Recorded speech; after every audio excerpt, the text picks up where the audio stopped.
Hey, welcome to the show, everybody. Welcome to the Council of Future Conflicts. My name is Scott, and this is episode 579 of the Future of the Council on Future Conflict. Thank you for being here. We're coming live to you. So I'm in South Korea. Watcher is in, the dusty West, and Joe is at Joe. Where are you at today?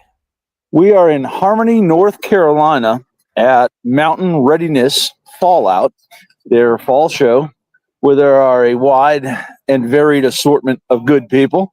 Ne'er-do-wells. I would go so far as to say scallywags and ne'er-do-wells. That's down at the other end where the Renaissance Festival is. That's where the scoundrels and ne'er-do-wells are. I believe the good folk of the Shire are up here at the Mountain Readiness Expo here.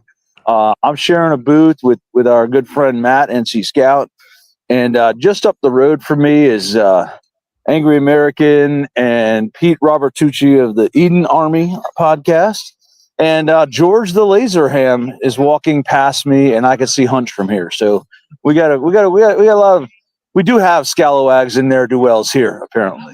As well, you should. All the best people identify as scallywags. I think. A word like that is too good not to be used by good people. So today we're talking about the Islamic conquest of Europe and Trump's triumphs. Trump triumphs. Anyway, so that's what we're talking about today. I'll be honest with you. The Islamic conquest of Europe started as an odds and ends idea. And then it's kind of like, and then there was another one. And there was another one. And this is just one of those kind of things that there's such a critical mass of both the problem is widespread in Europe and people are starting to pay attention. So they're actively putting this content out there that shows people exactly how bad it is. And I think you're starting to have some folks wake up. I saw a recent polling that showed the popularity support in certain parts of Germany is over 40% for AfD. And what do they call it? Remigration is the kind of the buzzword in a lot of European city capitals these days. You still have an elite in Europe that is not for this. So it'll be an interesting kind of to see how this goes. I'm all for remigration, dude. Yeah, brother, we need some remigration in America. Did you hear that almost 2 million, they say, illegals within the U.S. have self-deported after Trump came into office for various reasons? I mean, what's the source of that number? Do they call them? I can't remember, but it's like it wasn't somebody that I was leery of, but I'd have to check my my sources on that one. But it's it's one of those kind of things. We have no fucking idea how many illegals are here, so we'll never really know how many people decided to say deuces, I'm out of here. I would imagine most of those are visa overstays, which are the hardest ones to track. Yeah. Unless they turn in their visa on the way out. They're like, hey, this is like a drop box or something.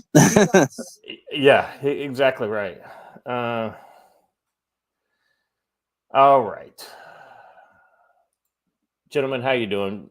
Watcher, how you doing? I'm all right. I got banned from Twitter yesterday for something really, really incredibly stupid. Is the Future Conflict channel one working for you? Is that Yeah. Okay. I'm just hoping they don't slam it for ban evasion or something. But I told Bobby Villain, that rapper from the UK. You'll remember him as Mr. You Want Your Country Back, Shut the F Up. So he apparently got his U.S. he can no longer travel to the U.S. And in his comments, I said, "Good. I hope your career withers and dies," and that got tagged as violent speech. Undoubtedly, this is an abuse of the mass reporting tool by his fans, but it doesn't matter because I've still been banned for almost 2 days, and apparently nobody at X can just look at that and go, "Oh, right, that's not violent." Well, the good news is they've got rid of all their customer service people. The bad news is they got rid of them. Yeah. Yeah, I mean, that sucks. I mean, but I'm sure you'll be back and you'll be offending people on a regular basis in the near future. So, fingers crossed we get this we get through this quickly. I'm sure as soon as somebody reads that, an actual person reads that, they'll be like, "Oh, yeah, this is not." Well, sadly, here's the future we're in. Unless they're leftists and know who Bobby Villain is, in which case. Well, I mean, just from anecdotal evidence that I've seen, and the one time I got hit in the last year, it was kind of like mostly it just. I think this is literally lag in the human review process, if anything. But yeah, there have been some people though who did unjustly get hit, and I think it just depends on who reviews it. So yeah. Just a warning to all you kids out there: if you ever do get hit like this, and you definitely are not, for instance, calling for violence, don't just delete the post. They tell you right in there that if you delete it like that, you're admitting that it was a violent post, and your account will now get censored as though you were in fact calling for violence. Oh man, it's so I'm sorry. I don't have a whole lot of tolerance for a lot of this stupid stuff. Same. But Joe, you did point out that there was a really cool, cool podcast everybody needs to tune into. Oh well, let's throw back to Joe here. So Joe, how did the drive go? Because I know that was right? It's been a rough few days, but we made it. I beat the snow out by a couple of hours, so that wasn't bad. But I did stop and visit family all along the way, and a couple of friends. And yesterday we only had to drive 2 hours to get here, so that was all right.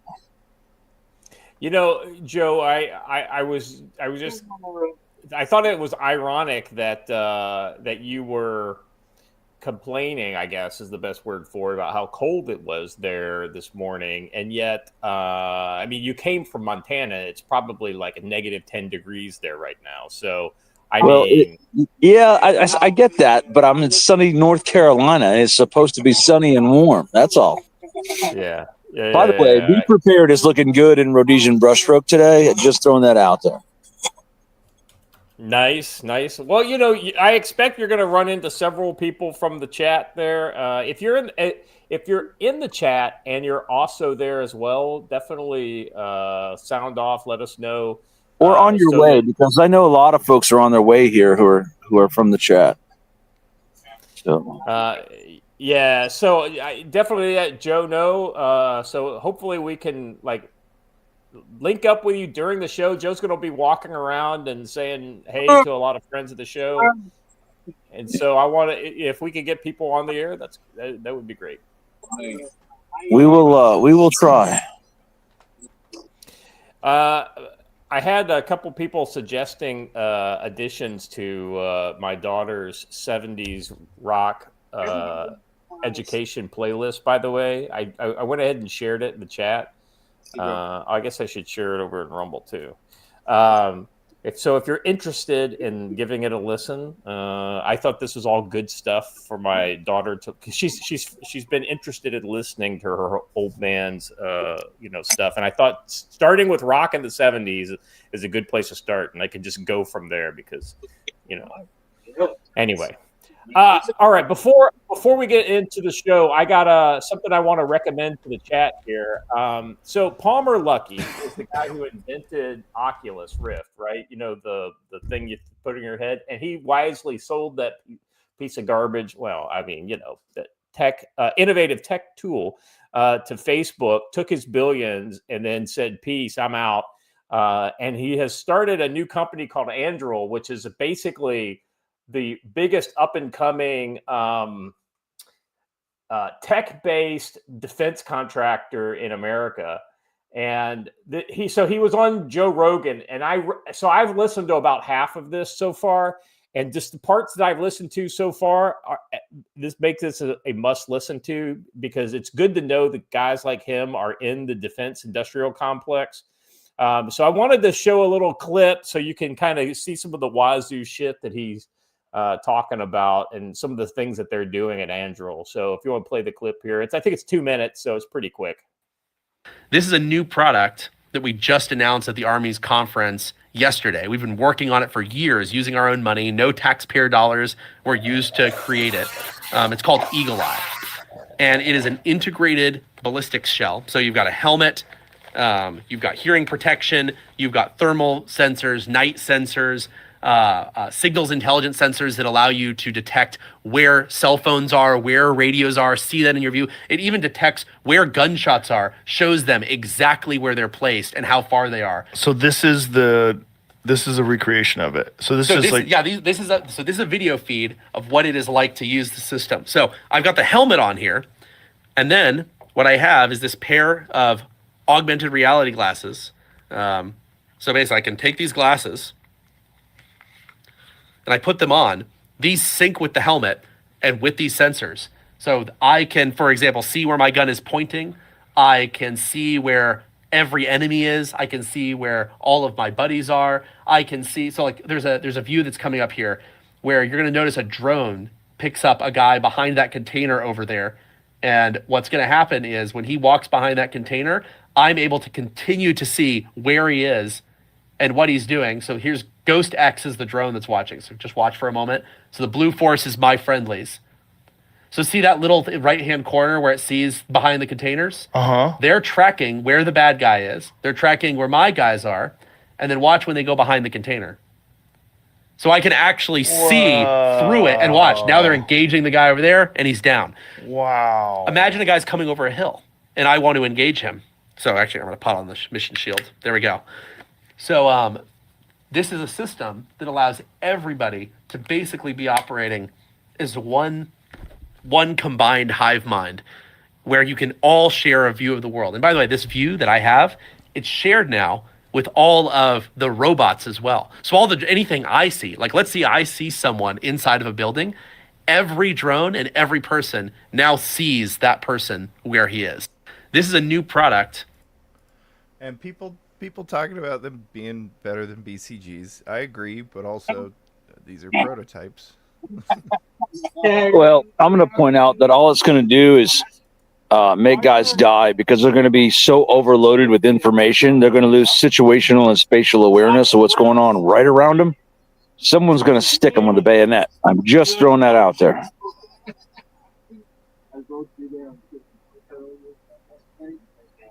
Joe, I used to think that way as well. Sorry, I was muted there.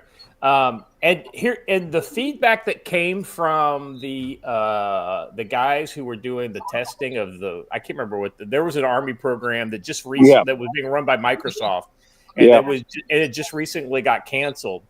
And all of the people mostly that were doing this were like really young people who were in the first about 6 or 8 years of their time in the military. So guys in their 20s.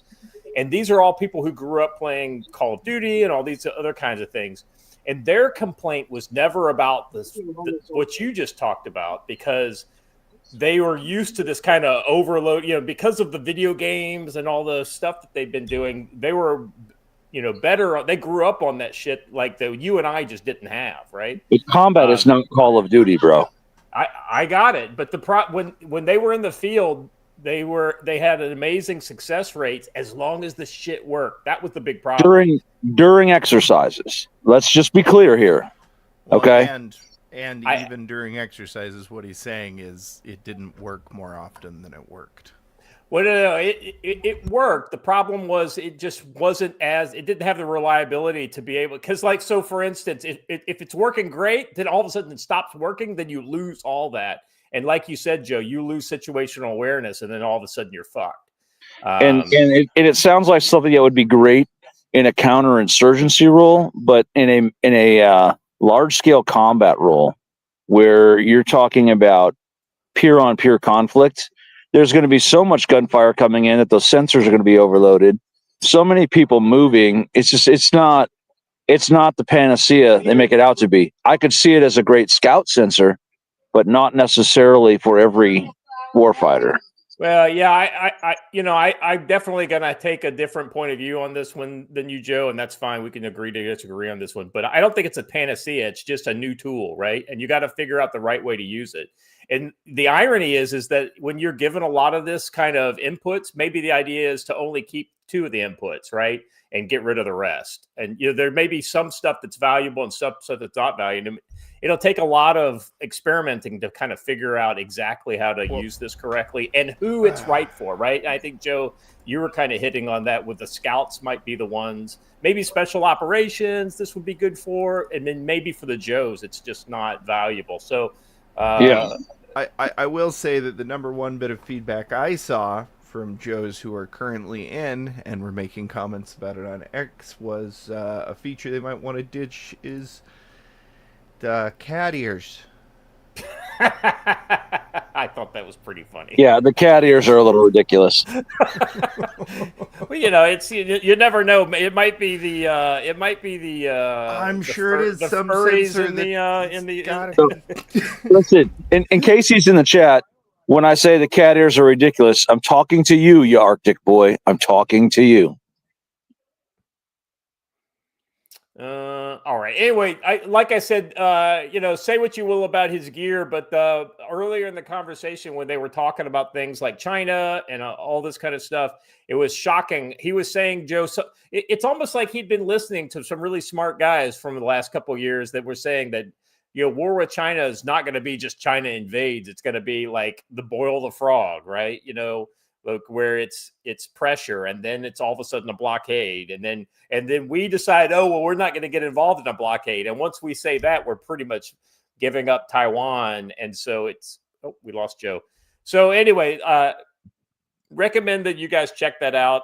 You're not going to maybe agree with everything he says, but ultimately it's good to know that guys like him are out there putting their own money into the defense of the country. He had some other ideas on reindustrialization and things like that. So there's some good stuff and some good value added stuff in that. I just wanted to give that a recommend. All right. Anything else you guys want to hit before we jump into the odds and ends?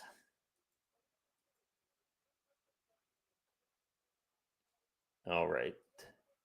Nothing heard. Moving on. This next piece of news, guys, makes me very happy. I mean, it couldn't have happened to a nicer guy. And this is just one of those kind of things you knew it was going to happen. Or you knew this guy was fucking dirty. You just didn't know how.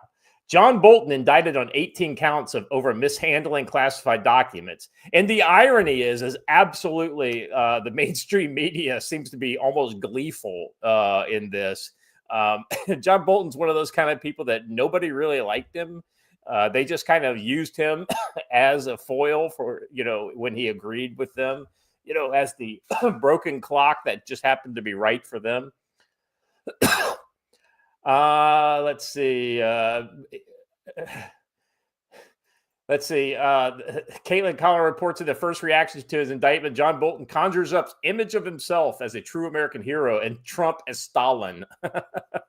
So I'm not going to read his fucking his justification here. I'll let you read it for yourself.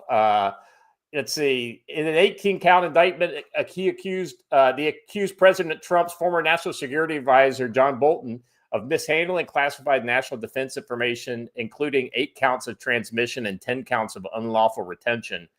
Unlawful retention sounds like holding your crap or something for too long. According to the indictment, Bolton used personal email and messaging accounts to transmit top secret intelligence about foreign adversaries, future attacks, U.S. foreign policy regulations. He also kept classified files at home, including sensitive intelligence about foreign leaders and U.S. intelligence sources. The FBI Baltimore field office led the investigation with oversight from the Justice Department's National Security Division.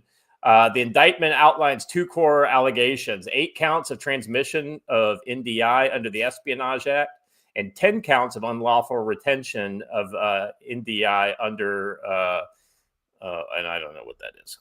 So attorney Pam Bondi wrote a statement. There is one tier of justice for all Americans. Anyone who abuses a position of power and jeopardizes our national security will be held accountable. No one is above the law.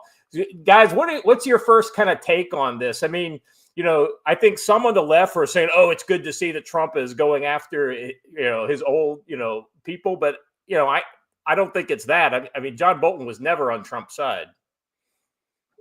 Well, I think the article is trying to tie him to Trump as though they're friends, even though we all know that that's not true, right? Trump, former national security advisor, like that means something. But it doesn't surprise me about John Bolton because he felt himself above the law for a very long time. Yeah, like I said in my opening statement, Joe, I think it's one of those kind of things. I had no idea what he was guilty of. But I knew he was fucking dirty. It's just. I just want to point out that when he was going to publish his book, he literally got told that he couldn't publish the book because it had secret shit in it. Yeah, it had secret shit in it, and also things that were in there he could only have published if he currently had access to documents that he couldn't possibly have access to because he didn't need to have access to them. Does that make sense? Like, yeah, I know what you're saying. Just because you have a clearance to look at something doesn't mean you're allowed to look at anything. You're only allowed to look at what you get sent to look at because it's relevant to you. Anyway, yeah, SCI, right? Sensitive compartmented, right? You don't get access to everything. So yeah. So this is from the indictment, right? This is at some point when Bolton left government service in September 2019 and July 2021, a cyber actor believed to be associated with the Islamic Republic of Iran hacked Bolton's personal email account and gained unauthorized access to the classified and national defense information on that account, which Bolton had previously emailed to individuals 1 and 2 while he was national security advisor. A representative for Bolton notified the U.S. government of the hack in or about July 2021, but did not tell the U.S. government the account contained national defense information, including classified information that Bolton had placed in the account from his time as a national security advisor. So evidently he had like an AOL account and he was emailing himself things. It's like the whole kind of, or I don't, maybe he wasn't emailing, maybe he was saving them as a draft or something. You know how a lot of people will do that a lot of times with notes, like put them in an email draft. So I thought that was kind of like, no kidding. Sloppy email practices. I mean, this is the basic cybersecurity crap that, that in the military, people are just have this drilled into them all the time that, and it just goes back to like the Hillary Clinton things, basic shit that all the rest of us would get fucking in big trouble for. They do it like it's like nothing. My favorite of this has been somebody edited a clip of him bitching and moaning, rightfully so, when Hillary failed to get charged for. By the way, this is basically what Hillary should have got charged for. Just so everybody's clear. Absolutely, 100%. So when Hillary didn't get charged for this, he went on Fox News bitching and moaning for years about how if I had done what she had done when I was in, I'd be in prison. What? So somebody edited all those together. Cue the link in the private chat there, Watcher. Oh, right. Yeah. Here we go.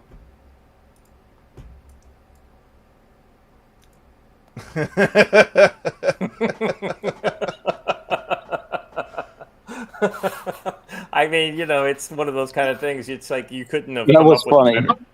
A better meme for Well, anyway. So I've seen that in the chat. A couple people are asking Hillary when. Personal theory. Hillary was safe. She was safe till she started opening her mouth after he got in and decided that she was safe. She might not be safe anymore, but if they go after people like the Clintons, it'll be after they've already gone after a bunch of lower level people in order to help establish the case, if that makes sense. Yeah. Sorry, I was distracted. Matt busted out a 4570 with the mini dot on it, and I was very excited. Oh, hold on. Stand by. We're going to show it off live. Hold on. Anyway, Sorry. We have a very nice 4570 with a Kyber Optics mini dot. Ooh, Nice. Oh, And- that's the gun he was using for the recoil testing. Yeah. Yeah. If it can withstand this, it can withstand anything. So Nice. Very good. the gun world version of if you can dodge a wrench, you can dodge a ball. You can dodge a wrench. You can dodge a ball. Anyway, so John Bolton, R.I.P. his life. You know, I don't ever like gleefully, you know, cheer people getting, you know, but let's be honest, he's not in prison yet. So it's a long, strange trip probably until he gets his comeuppance. So you know, I'm not cheering it on, but at the same time, it's one of those kind of things. It's like, you know, if you play stupid games, win stupid prizes. Final thoughts on this, guys, before we move on. Yes, I am in fact cheering it on. Understand where we are and what time we're at. Traitors need to be punished, and they needed to be punished for a long time. In John Bolton's own words, if I had done this during my time in, I'd be wearing an orange jumpsuit. And you will soon be wearing an orange jumpsuit. You know, if anything, I think we have to go harder in the paint on people on our side that do this kind of thing, especially those who have recently stabbed the president in the back. Rumor has it that when he was served with the indictment, he replied, "I am the walrus." I don't really know what that was about, but that is what happened. He also I'm just waiting. Eggman? I'm just waiting for the AI images of him in, you know, like prison, you know, in Prison Orange. So that'll be look good. You know, I look forward to that. All right. So guys, if Keir Starmer and United Kingdom weren't pathetic enough, China caught in large-scale espionage against the UK, yet the case collapses over Beijing appeasement. So they want to suck off the Chinese so bad they're willing to basically turn a blind eye to blatant Chinese espionage in the UK. I mean, talk about feckless and unworthy of his people's confidence. Keir Starmer, if he had no, I mean, let's be honest, nobody has any confidence in him now. So it's not like they had much to lose, but still, it's just like if you weren't paying attention to him, this alone would be enough. Chinese intelligence service conducted large-scale espionage operations against the UK, accessing classified government computer systems for over a decade. A senior British government official told prosecutors in a case against two Brits allegedly involved, which collapsed in court. And why did said case collapse? Because the left-wing Labour government failed to refer to China as a threat to national security. So prosecutors could not produce evidence to bolster that claim. The UK's director of public prosecutions, as well as opposition conservatives who say Labour has been too weak to stand up to Beijing on crucial matter of national security. So, I mean, they're basically saying, yeah, our government's fucking feckless, and they refuse to, you know, basically pin the rose where it belongs. And so these guys are able to walk. Thoughts, guys?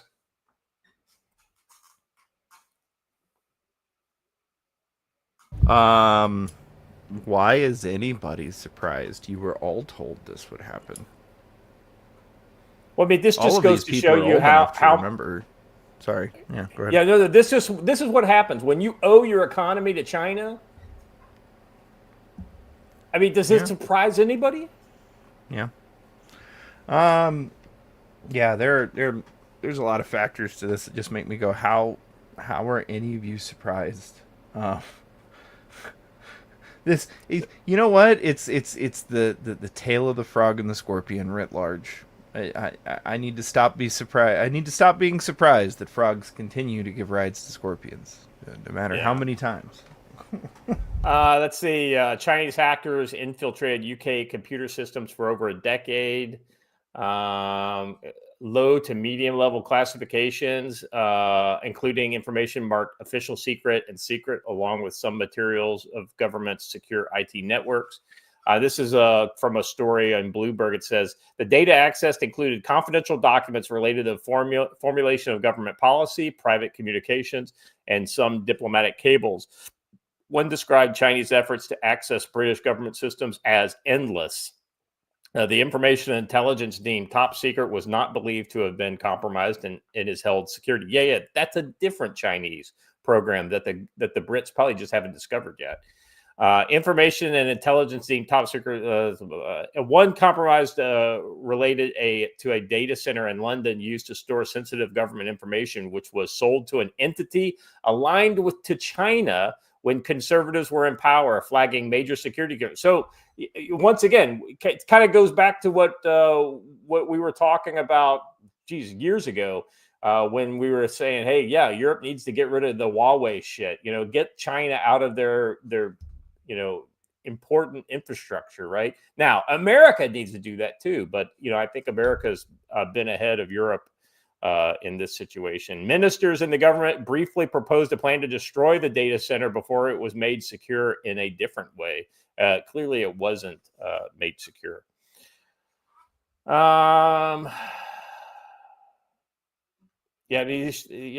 Christopher Cash, 30, a former research and conservative MP, and Christopher Berry, a 33-year-old teacher, both denied allegations that they passed sensitive information to alleged Chinese intelligence agent.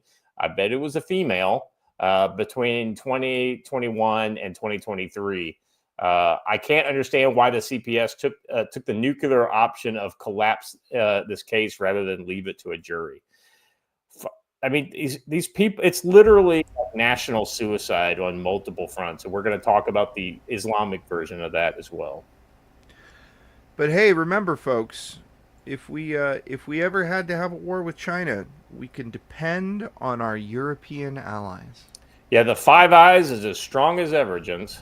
We can always count on them. Yes. A reminder, a key provision of the Five Eyes is that we allow all 4 other members of the Five Eyes to spy on American citizens and then pass that data to the U.S. government without hindrance and without trying to fight them in any way.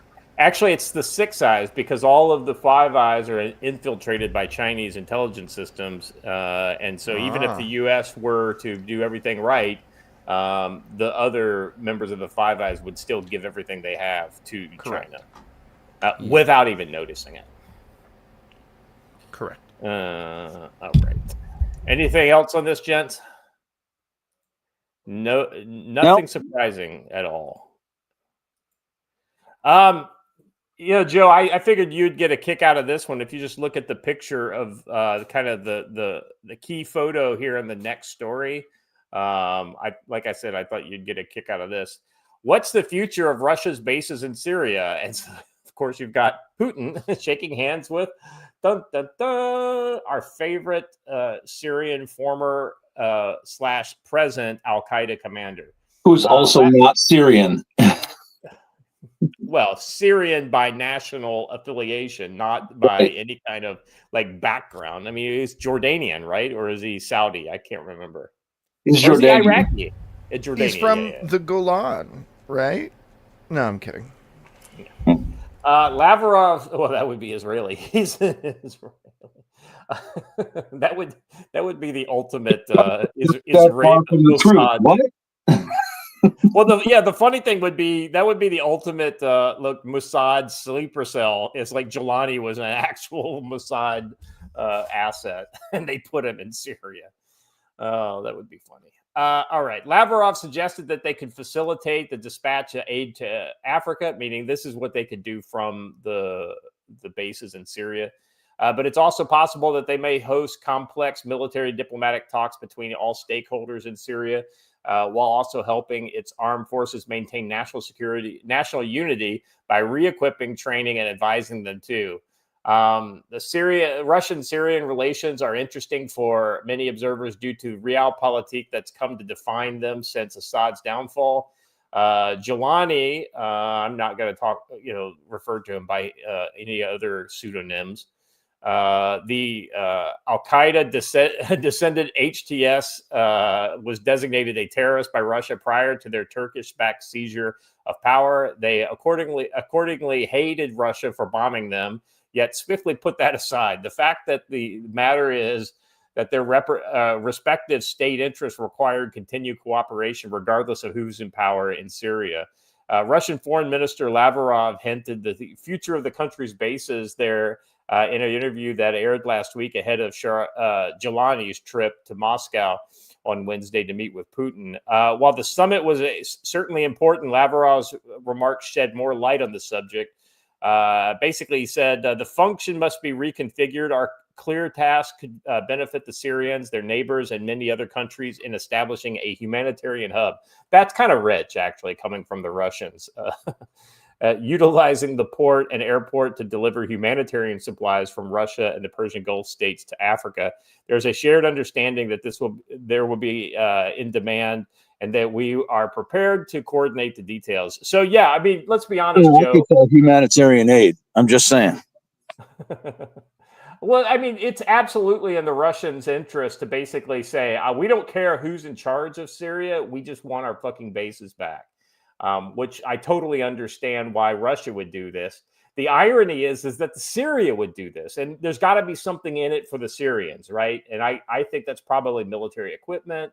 It's probably training. It's probably access to all the shit that Russia's learning in their conflict with Ukraine. And being able to import that data and that information into the HTS military that is essentially, I mean, let's be honest, they're little better than a bunch of Mad Max hooligans with tanks and uniforms. Did you just call them hooligans? Well, I mean, better than scallywags. Scallywags is what I would, Well, I guess, if Mark Sibley was here, he would probably, he'd be upset that I would call them hooligans, but, that's his word. Joe, anything surprising to you about this? Only that it took so long, and only that Putin allowed himself to appear in a bad photo. Due to the height difference. Oh, yeah. If it was Xi Jinping, he would have had Lavrov standing there rather than him, right? Because Lavrov is probably a little bit taller than that guy. So, the irony is that with a picture like that, and knowing how let's be honest, propaganda sensitive that both of these guys are, I'm surprised that Putin didn't, stand on a lift or something like that, so that when they took the pictures, they would still be, even though they have a height difference, they would still be fairly equal. Well, he could have had him seated too, right? Being seated would have brought them to an equal playing field. I know it seems like a silly point, but photos like this matter in the long run. So yeah, and Putin. Here's the other thing too. Putin's one of these guys like, I don't have to play that game because I own him, right? Like that may be the kind of mindset that goes for a guy like Putin. But ultimately, you're right, Joe. I think it's not necessarily about what's going through Putin's mind. It's about what other people see when they look at that photo. Let's see. It says here that the official reason for retaining Russia's bases in Syria might facilitate the aid, but the real purpose might be to re-equip, train, and advise its army, i.e. Syria's army, albeit with unofficial limits imposed by Israel and agreed to by Syria in that event. Yeah, so I wouldn't be surprised. They could get a lot of really valuable information if they were to just kind of train their infantry on a lot of the new kind of tactics that are. And some of them would be applicable to Syria, but others would not, because different TTPs for different environments, right? That being said, there is a level of kind of low-tech supremacy that Russia could help Syria with, and unfortunately, Israel might not get a vote in that. So we'll see how Israel responds to this. Final thoughts, gentlemen, on Russia back in Syria? All right. Joe, you want to talk a little bit about tactical-wisdom.com and what you're doing and what you got going on? You kind of already mentioned it before, but I think it's worth repeating what you got going on today. All right. Weekend. Myself and NC Scout and Angry American and Robert or Peter Robertucci and some of the others are all here at Mountain Readiness in Harmony, North Carolina. We'll be here all weekend, hanging out with a few thousand of our closest friends and having a great preparedness and outdoors expo. It's pretty darn good. You should come and stop by and say hello to us. Maybe even say hello to Mel, Angry Mel over there. But I was just walking past her, so I had to say something to her. But anyway, come on out and check us out. Learn a little bit about what's going on. You can check out all the brush beater optics here. You can check out all my books and the Tactical Wisdom Exumbris Designs radio pouches are here. And we're going to be having a good time. Then from here, we're heading back to the G Camp where we've already got some things set up. I'm going to be running field crafts Tuesday, Wednesday, Thursday. Then we're going to run Scout and Recce all weekend. So good stuff going on. Man, that's awesome. You know, I know that's exactly the kind of stuff a lot of the folks in the chat want to see. That's talk about fucking all-star content. I'm kind of jealous that I can't be there for it, but you know, just hanging out with you guys this weekend would be pretty epic. So yeah, it's already been epic shenanigans or shenanigans with epic nature. So right on. Yeah, that's awesome. Hey, so what are you got anything else going on just other than hanging out there, or do you have are you doing a talk or any other things like that? Yeah, I'm doing a talk at 4 p.m. on land navigation and why you shouldn't rely solely on GPS. And then we are after dark, we're going to take Matt's trucks that are outfitted here with IR lights, and we're going to give a demonstration on driving at night under nods, and that's going to be a good time. Yeah, that sounds awesome. Man, the more you guys tell me, the more jealous I am of being able to, or not being able to be there. Well, as I recall, there was some good possibility you were. I know, but you know, some life happens. You know, what are you gonna do? What are you gonna do? All right. I gotta open my script here for my my brush beater. It's not opening up.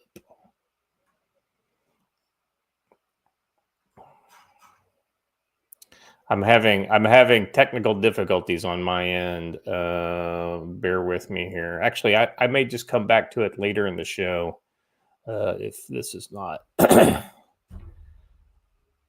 got it on Google Docs, and it's for some reason the fucking doc's not opening. All right. Anyway, we'll move on. Gentlemen, our main topic for today is the Islamic conquest of Europe. It is a peaceful, mostly peaceful. You know, it's definitely not happening the way the Europeans tried to conquer the Holy Lands. They're doing it. You could argue that it's much more subtle and potentially adroit than what we would normally think of a conquest, right? But no less successful thus far.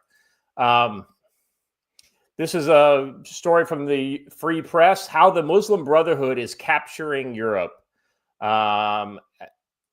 Let's see. France didn't plan to blow the whistle on the Muslim Brotherhood's attempt to take over Europe, but that's exactly what it did a couple weeks ago when a classified report from the Ministry of the Interior leaked to the newspaper Le Figaro. The 73-page document marked confidential defense was meant for top officials only. Based on intelligence files, field investigations, and dozens of interviews, it lays out a stark diagnosis. The Muslim Brotherhood has built an extensive ideological infrastructure in France, not through violence, but through schools, charities, mosques, and soft power. It states the Brotherhood's strategy is to install a form of ideological hegemony by infiltrating civil society under the guise of religious and educational activities. The report is the most detailed government study to date on the Brotherhood's presence in Europe, written by 2 civil servants. It draws on months of field work and analysis conducted in France and abroad, with input from diplomats, intelligence officials, academics, and religious figures. Its conclusion is blunt. The Brotherhood operates as a political project. Its goal is not sudden revolution, but gradual transformation. Its targets are the hearts and minds, and its strength lies not in secrecy, but in the strategic ambiguity. And it's not coming just for France. It's coming for all the West. And guys, I'll be honest with you. I don't know a whole lot about the free press, this outlet. But there is not a thing in this first bit that I just read that I don't disagree with. And the scary thing is they're doing exactly now what the left did for the last 25 years in America. This is the reason why we're just now getting over some of the contagion aspects of the woke mind virus. But in this case, in the case of Europe specifically, but you're seeing the early stages in America as well. It's the Muslim mind virus. Gentlemen, I'll turn it over to you. What do you think of that opening statement? And this is a very rare thing to hear coming from European bureaucrats.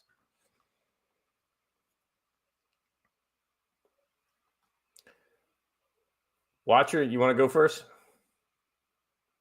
Sorry, I was distracted by the arrival of Dr. Clark. So, yeah. Yeah, this is Barry Weiss's. Okay, so yeah, it doesn't surprise me that this is Barry Weiss's thing, because she's actually been pretty good on a lot of stuff as a journalist. I don't totally agree with her on everything, but she tends to call balls and strikes, which is good. Joe, go ahead. Did you hear when I read the in that first bit here about how the Muslim Brotherhood is basically using soft power to slowly colonize? Yeah, I did. It doesn't surprise me because that's what Islam is, right? And but I don't know why the Muslim Brotherhood would be outing them or being outed. It's more than just them. Well, you're right. I think that the Muslim Brotherhood in a lot of ways is like a core group, and there's a lot of orbiting, agencies in different countries. Like CARE is a great example of how they do the same thing in America. There's a lot of other these agencies. Some are specific to different countries, like maybe France specific or Germany specific, but others are kind of transnational. And they almost always ride the coattails of left-wing political causes. I mean, like what we saw with the pro-Palestine protests here in America.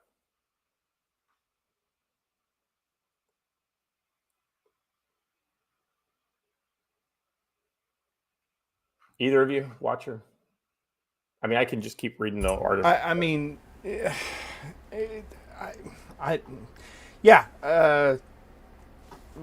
not sure exactly what comments you want on this. Yes, no. I want you guys to like. I know this is stuff that you agree with, but that we all have our kind of things that are kind of tied to this, and what I want you to do is take what we're and then extrapolate in your own kind of like, because maybe like I would think and relate this to what's going on in Germany, right? Or okay, I guess maybe England, and I guess maybe I'm miscommunicating a thing here, which is that I as far as Europe goes, I don't know what to say because I don't know what your average European's supposed to do about it. They don't really actually have control of their governments, and this is what their government has explicitly decided that they're going with.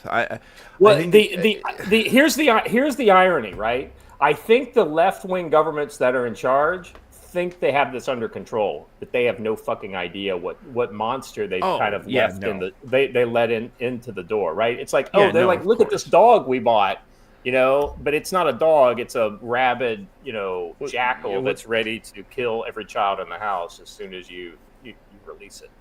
Well, it becomes a thing with the left every time. What's the old Chinese proverb about those who would ride tigers?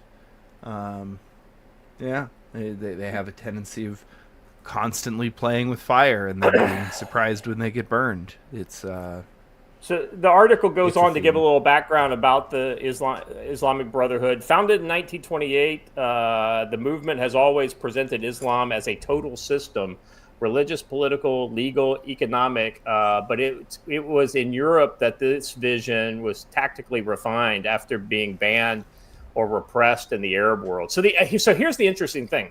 So the Islamic Brotherhood came about about the same time that Kemal Ataturk was basically going the exact other way in Turkey, right? His whole point was like, listen, we have got to secularize, and separate the state from Islam, right? So you can go to mosque and all that kind of stuff, but the imams can't have influence over how we run the government, right?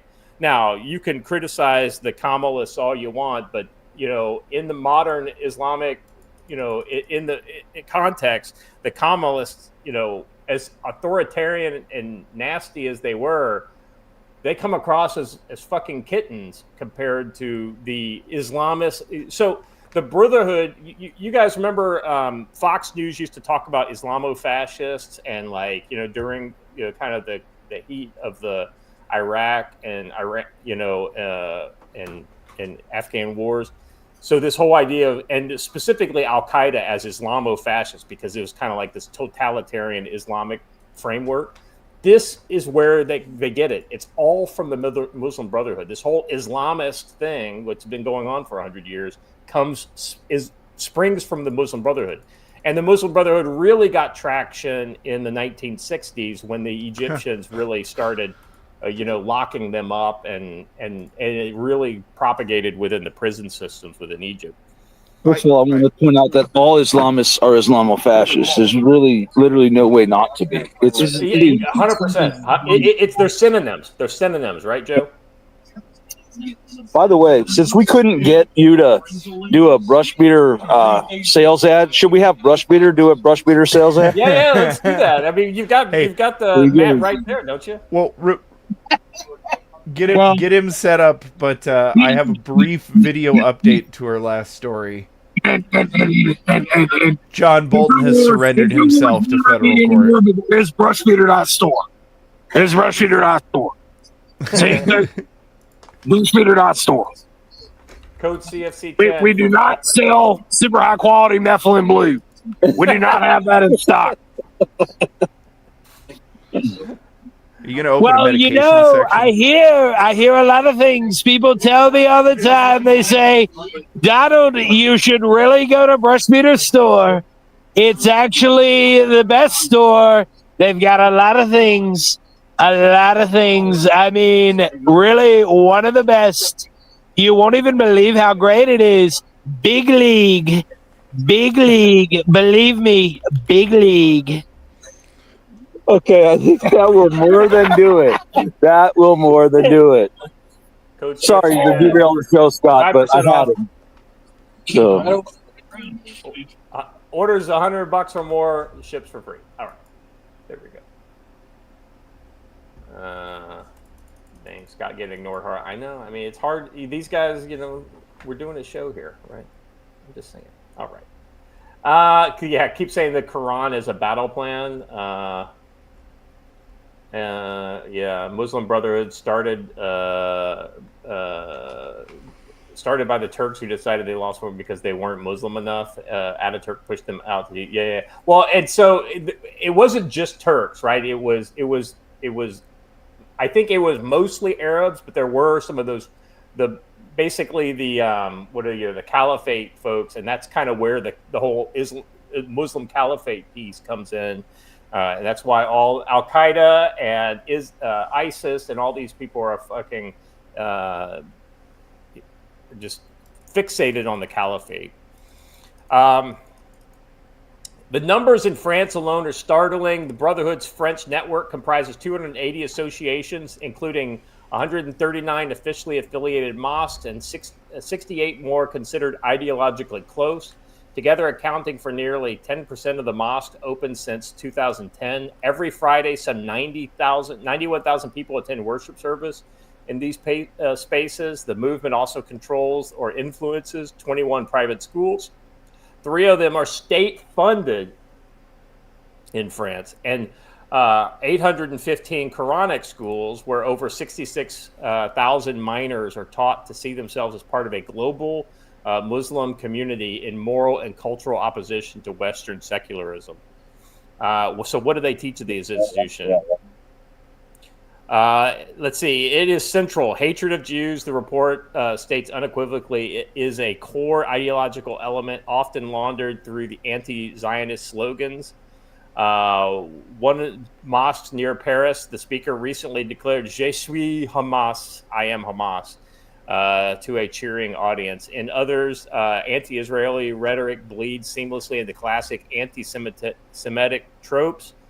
Let's see. A prominent preacher linked to the Muslim Brotherhood and recently expelled from France is cited to have repeatedly spread anti-Semitic conspiracy theories, like the Jews are in control of the media, manipulating historical memory to maintain their grip on global opinion.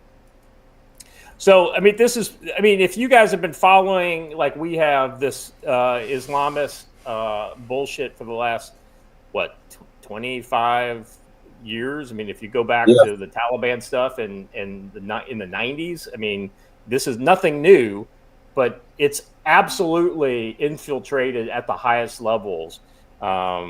So I just encountered a guy who knows a thing or two about Islam's role across the West, and it has made him an angry American.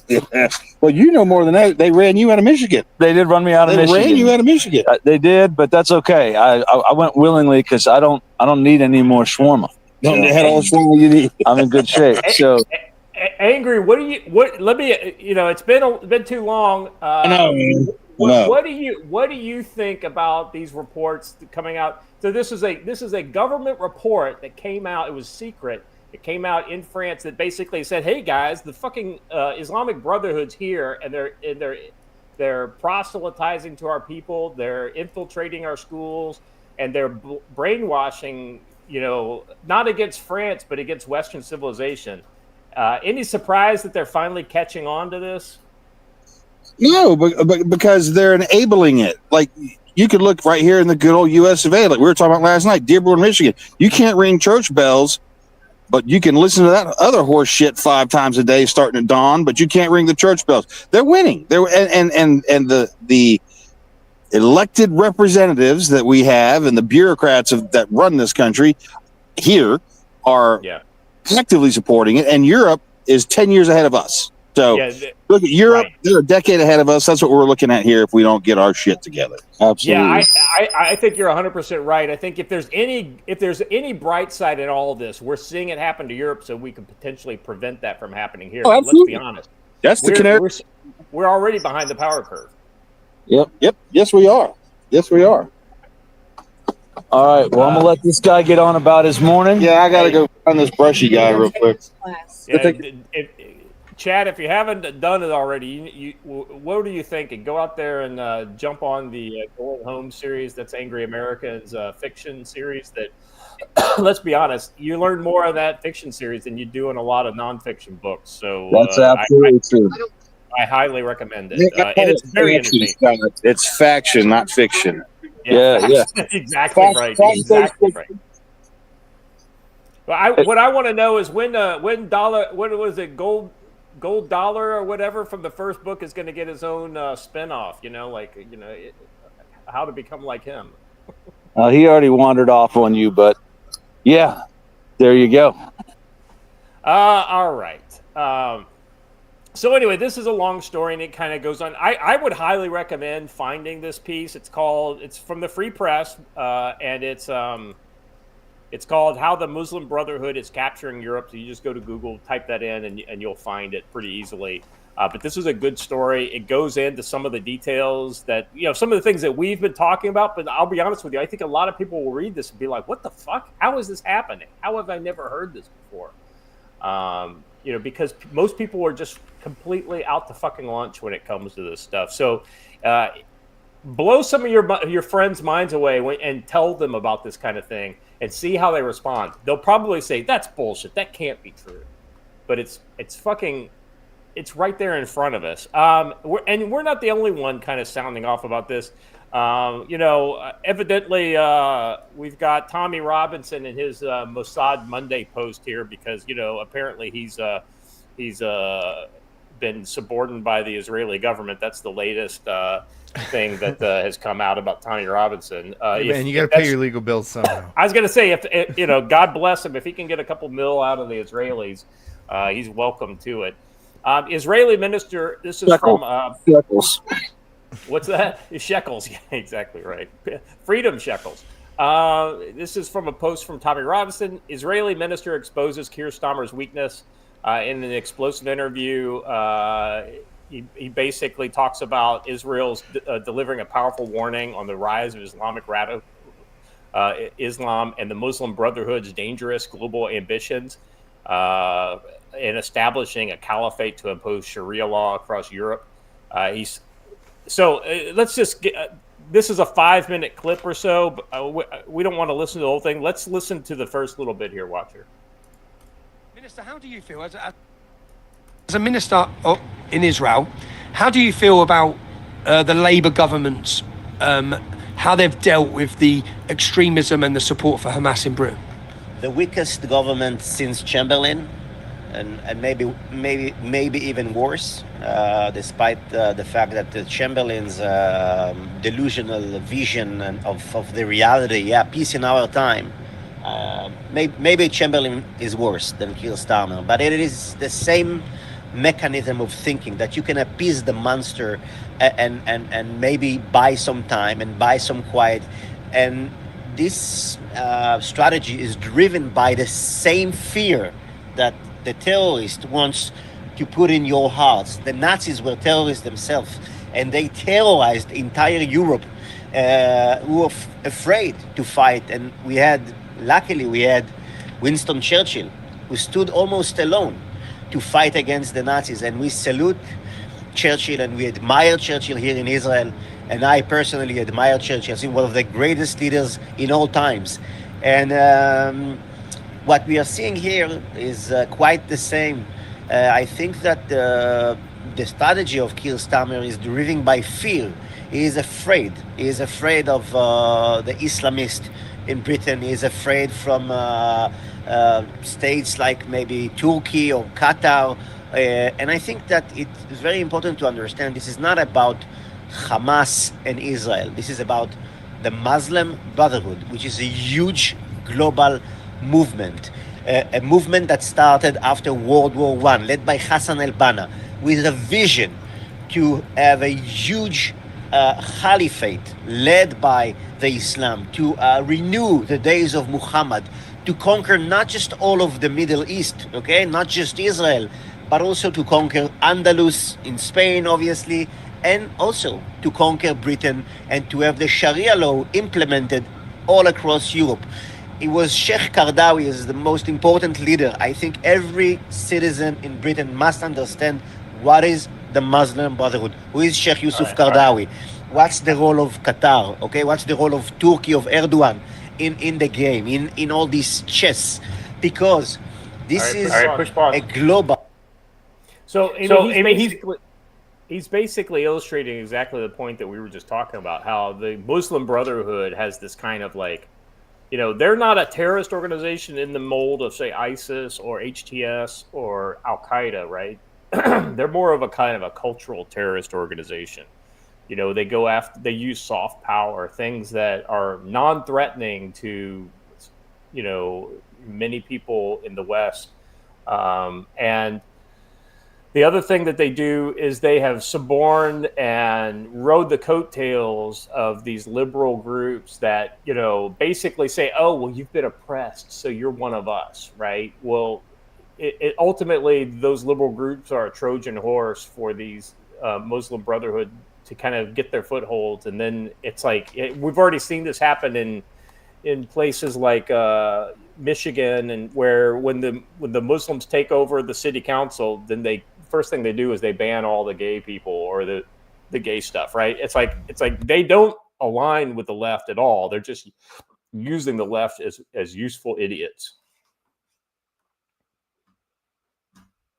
I mean, Joe, that's 100% correct, and they want to throw in with them when it's convenient because they want the dissidents and they want the votes or whatever it is, and then once they get into power, they then crush all of that.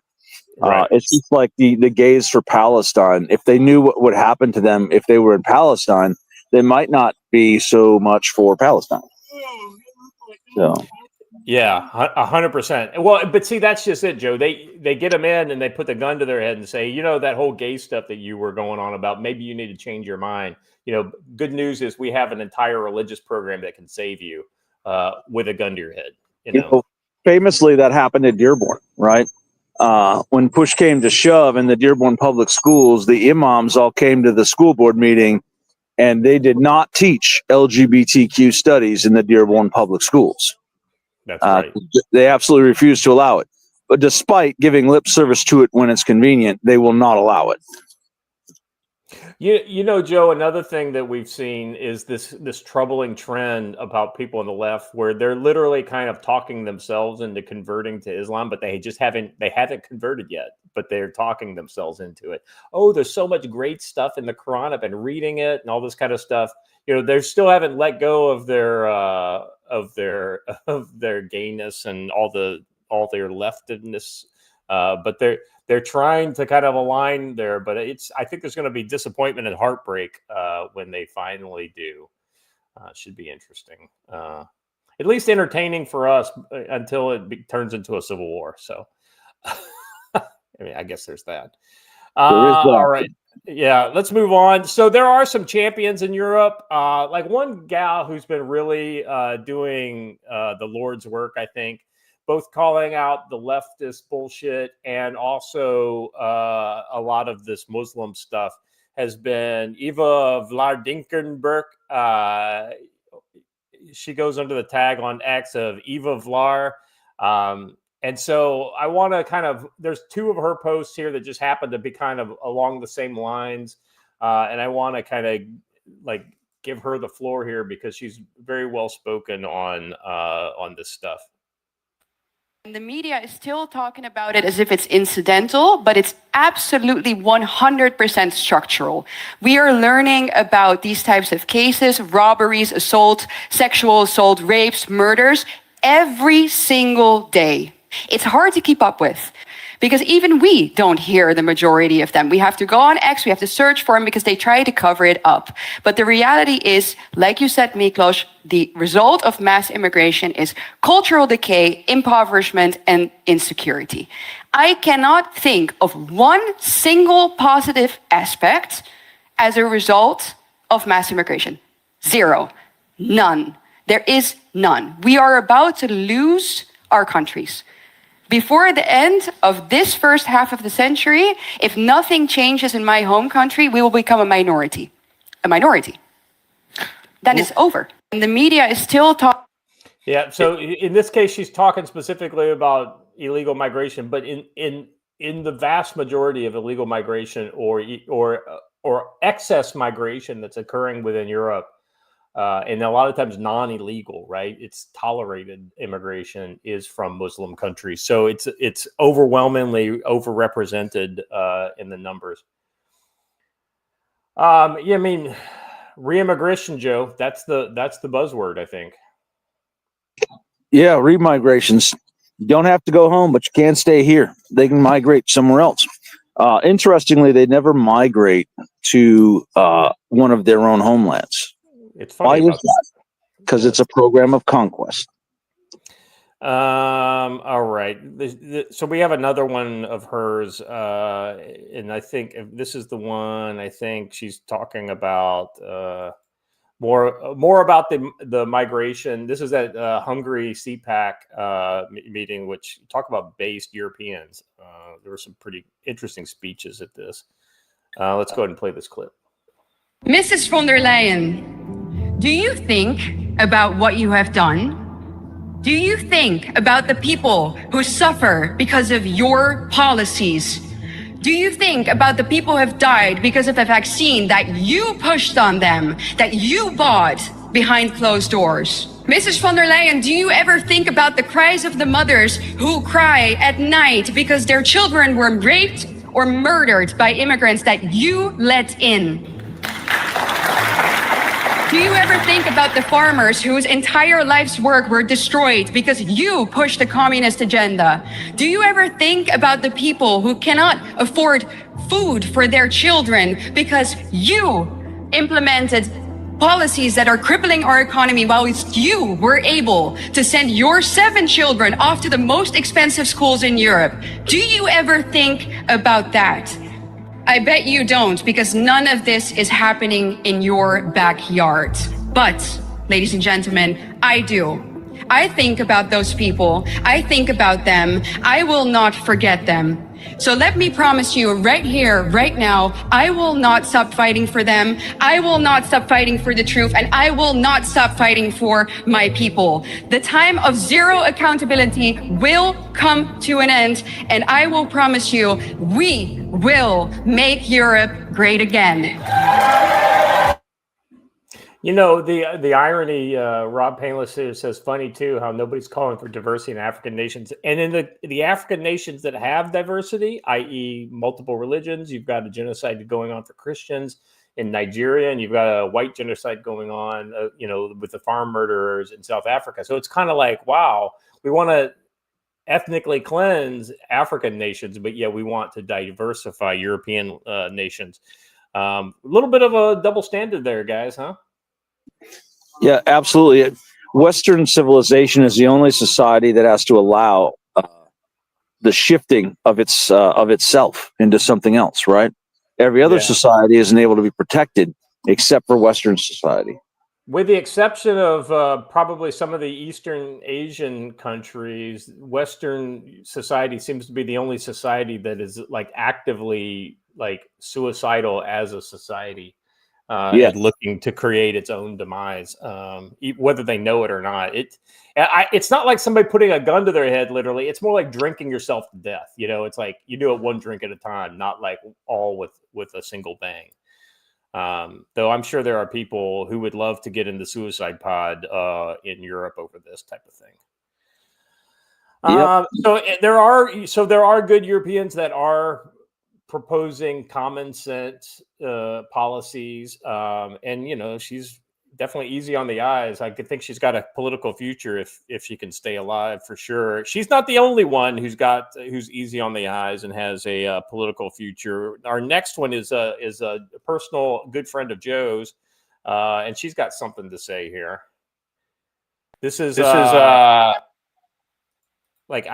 pretty sure this is in Italian, but let's just listen to the beauty of a short, good quote from Meloni in Italian.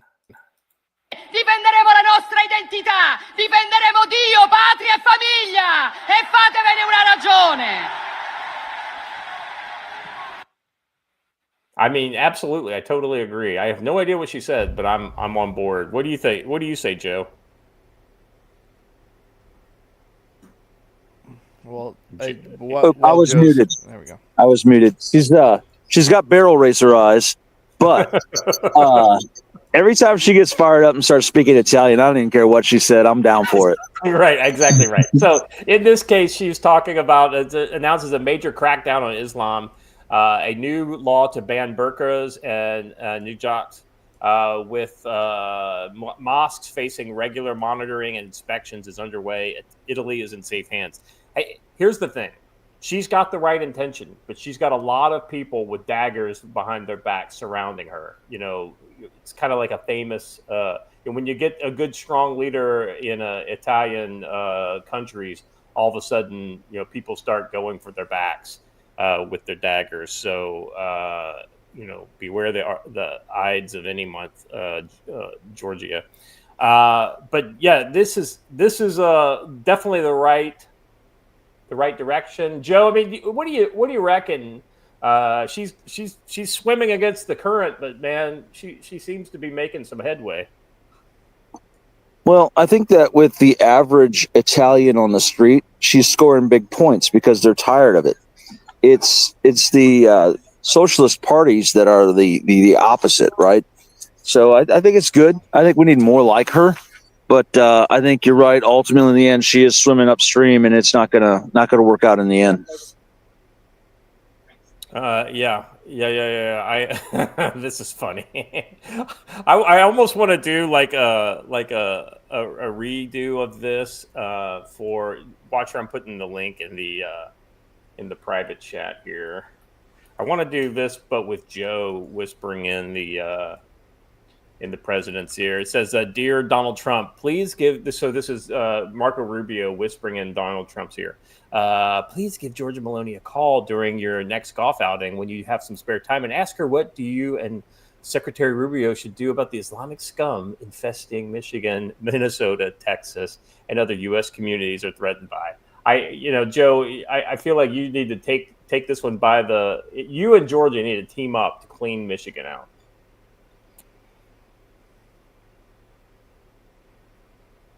And he's muted again.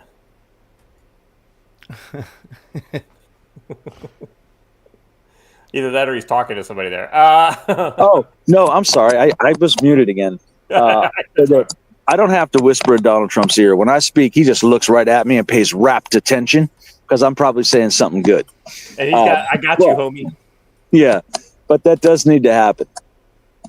Yeah, 100%. Like that's the kind of ally you want if you're going in to clean up. Yeah, I appear to have a sticky mute button today. It's not because I just forget. Yeah, I get it. I totally get that. All right, moving on. Let's see what's next. There's a lot here. Most of it's X posts, so it's either videos or stuff. So this is. Birmingham is the most Islamic city in the UK. 1/3 of the total population, over half the youth are Muslim. Today, Jewish football fans were banned because police can't guarantee their safety. So this is Birmingham. Yeah, it looks like a lot of military-age males who, very concerned about COVID. Not up to no. Well, that guy's not. He's got a hole in his mask. Like right. Yeah, they're all worried about COVID. Yeah. And notice how they all none of these guys look fat, and a considerable number of them look like they're in pretty damn good shape. I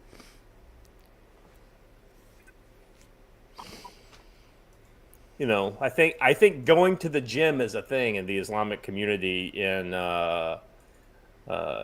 It's something I saw a lot with the PMF units in Iraq. The Shia militias. Kind of had a culture of like a gym bro culture in that. But it was all about like when you got to be strong when it's time to fight.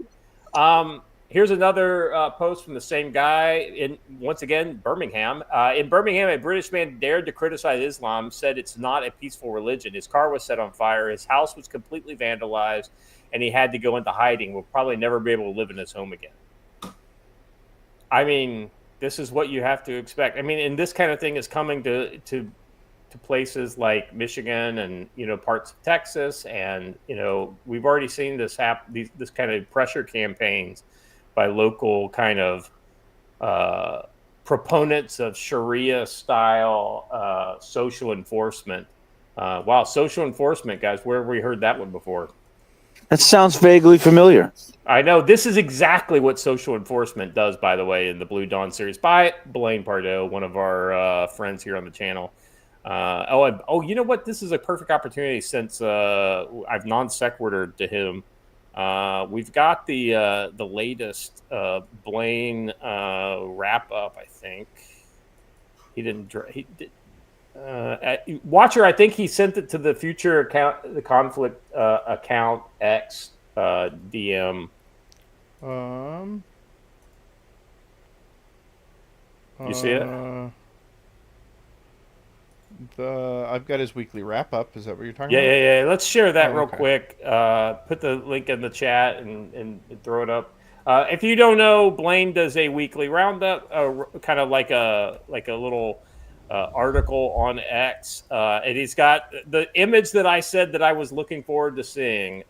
You got to show the image there, Watcher. Just scroll down. Joe, can you see this? I can. John Bolton in prison. John Bolton is going behind the bars. Lock him up.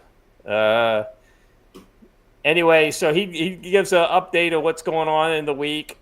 Basically, he doesn't like the Trump season 2, like an episode, this week's episode of Trump season 2. It's good fun. Give Blaine a follow over on X if you're not doing that already. He's definitely a good source of general mayhem over there. Let's see. We got one more from this same account, the Dr. Malouf account. German girl decides to troll refugees and walks her pit bull in a Muslim majority area in Cologne. Dogs are considered haram in Islam, and Muslims have an irrational fear of dogs. Notice how they're all terrified. Well, the irony here is that if you're gonna go and poke the bear, it's best to poke the bear with a pit bull, because this is what pit bulls are made for. This is exactly. It's like I take back everything bad I ever said about. No, I don't. You still if you live in a place where everything's all right, you have no business owning one of these. That's right. But it is a personal defense weapon. That's what it's made for.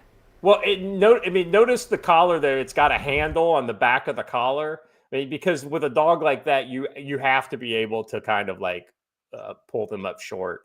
Dog. This is, I would almost say that every young woman in Germany needs to have a pit bull. Yeah. Right dog, right circumstances. I've also seen pigs being adopted at very high rates. Well, this guy down below. This isn't trolling. This is deliberate provocation dressed up as a stunt. Yeah, right. This is walking your dog. Well, yeah. Go down in the comments. There's actually a lady with a pig on a leash. Yeah, love it. Yeah, I know. This is you love to see it. Hey, it could be an emotional support animal. Hey, I'm sure it is. I hear lots of pigs are very very nice. The problem is they also very tasty. So it's kind of like, well, Why is that a problem? It does seem like a waste of bacon to use it as a guard animal. This sounds like an absolute win. Let's see. All right, and this final one is your link that you had shared with me, Watcher, about the Rome has fallen. Oh, right. I need to pull it back up again. I'll start reading it, and you can catch up. For the first time ever, Vatican has built a Muslim prayer room inside the Apostolic Library, while Christians are banned from Mecca, while no church stands in Saudi Arabia, and while Europe's cathedrals are being turned into mosques. Pope Leo rolls out prayer rugs in the heart of Rome. He's doing it side by side with Amy Pope, the UN's migration chief and former Obama insider who runs a billion-dollar machine moving refugees across the West. Together, they preach compassion, but it's really globalism disguised as faith. And it's being used as a Trojan horse for the Islamic Brotherhood to then spread its cancer throughout Europe. And ultimately, these guys, here's the thing. The Pope is not like one of the shot callers in all this. He's another useful fucking idiot, is what he is. Yeah, he's a bureaucrat who signs the papers others put in front of him. Right. And, and here, the irony is this lady right here on the screen, she thinks she's a shot caller, but ultimately what she is the one who is, she's bought a pit bull and she doesn't know how it's basically going to end up eating her one day. And if you're wondering who the pit bull is, it's Islam. I think women like that know. I think they know exactly what they're doing. They just hate us more than they care. No. The arrogance, Watcher, is that she thinks she can control it. She thinks she's in charge. You know, a woman like that doesn't say, I'm looking forward to getting killed by by this thing that I've introduced, right? It's kind of like it's kind of like the woman who had that chimp, the pet chimp, and she thought it was her best friend for all these years until it fucking ate her face off, right, and killed her. That's what these people are. That, but they're literally using them as a weapon against the rest of society. It's not like they're blind to the people they're importing or what they do. They know what happens. They just that's right. They know what it is, but they don't. People. They think they can control it, and they can't. All right. So that is the latest on the Islamic colonization of. I mean, I could literally go on. I could do a 6-hour show and just show you recent stuff, and this is all recent stuff, not like old stuff, but recent stuff of what's going on in Europe with all this stuff. And then, oh, by the way, we haven't even talked about the, what's continuing to go on around Gaza and all this kind of stuff. So good stuff here. Definitely be aware. Our next segment is essentially Trump keeps on winning. And so we're going to talk a little more about Trump's triumphs. Now, the first one is not what you'd call a Trump win, but it's definitely Trump on the right side of the right issue here. Trump slams D.C. judge who let big balls attacker walk free. Yes, you heard that right. Walk free. President Donald Trump and the administration officials slammed the lack of jail for teenagers who admitted assaulting Edward Korstein, a.k.a. Big Balls, who is 19. At the time, he was working for the Department of Government Efficiency. That's terrible, Trump said in a response to a question for the Oval Office with top officials to discuss his administration's crime-fighting initiative. The judge should be ashamed of themselves. Trump said he had heard the case against the teenagers was airtight and predicted that after the D.C. judge let them off with probation, they could grow up real bad and cause a lot of problems. In a separate briefing, the U.S. Attorney General for the District of Columbia, Jean Pirro, said, "This is why we have to lower the age of responsibility and accountability. We can have a record a mile long while we try to protect these young people under the guise of a prefrontal lobe is not developed. Enough of that. The person who beat to a pulp doesn't care about the level of their prefrontal lobes, especially if they're 15 years old." I totally agree with this. I mean, guys, what do you think? These fucking, savages running around, 15 years old, getting ready to curb stomp somebody to death. I mean, we can't discipline kids because they might get worse is about the stupidest argument I've ever heard in my life. We discipline people, and that's what the court system is discipline, right? It's discipline, right? We discipline people to correct their behavior. That's why it's called a correction system. And what you're telling him is that, no, little man, your behavior is okay. You can act like that. That's what he's learning from this. Yeah. Yeah, that's exactly right. And basically, you can get away with stuff. All right. Kendra Biggs, the D.C. judge, let 2 teens go who attacked Doge staffer Big Balls, avoiding jail time just because the judge feels it's her job to rehabilitate and not punish. The decision drew sharp criticisms. The defendants, both 15-year-olds, pleaded guilty to various charges related to the attack on the 19-year-old. Let's see. The male pleaded guilty to the attempted robbery and a simple assault. The felony assault and robbery were near a gas station in the separate incident. The female attacker pleaded guilty Tuesday to 1 count of simple assault for pepper spraying someone in the separate gas station incident, for which prosecutors agreed to drop the assault charge from the Big Balls incident. U.S. Attorney for D.C., Jeanine Pirro, said that the sentence was shocking. Let's see. So this is Carolyn Levitt, said the 2 teams were part of a group wreaking havoc along a busy nightlife corridor in D.C. about a mile from the White House in the early hours of August 3rd. No other juveniles have been charged. I mean, I'll be honest with you. I think this is one of the things that actually kind of No melanin, no.